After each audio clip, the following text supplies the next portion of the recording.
జై శ్రీరామ్. మరణించే వారు కూడా త్వరగా కోలుకునే మంత్రం ఏంటో తెలుసా? గరుడ పురాణంలో చచ్చిపోయిన వాడు కూడా బ్రతికొచ్చే ఒక మంత్రాన్ని మనకి శ్రీమన్నారాయణుడు అందించాడు. ఈ మంత్రాన్ని స్వయంగా శ్రీమన్నారాయణుడే గరుత్మంతుడికి ఉపదేశించాడు. ఈ మంత్రాన్ని కనుక భక్తి శ్రద్ధలతో జపం చేస్తే ప్రాణాపాయ స్థితిలో ఉన్నవారు, అనారోగ్యంతో ఉన్నవారు కూడా బాగుపడతారు.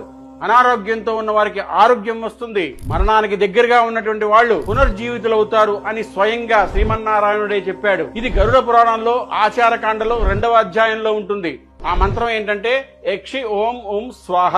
దానం చేయకూడని వస్తువులు ఏవో తెలుసా? చీపురు దానం చేస్తే ధన నష్టం, పేదరికం కలుగుతాయి. పుల్లలు దానం చేస్తే అశుభం, కీడు సంభవిస్తాయి. కత్తెర దానం చేస్తే అపార్థాలు, మానసిక అశాంతి కలుగుతాయి. కత్తులు దానం చేస్తే నిందలు, కలహాలు ఏర్పడతాయి. పాత వస్తువులు దానం చేస్తే ధనం నిలవదు. చీకటి పడిన తర్వాత దానం చేయకూడని వస్తువులు పాలు, పెరుగు, డబ్బు, పసుపు మరియు కుంకుమ. వీటిని దానం చేస్తే ఆ ఇంట్లో లక్ష్మీదేవి ఉండదు.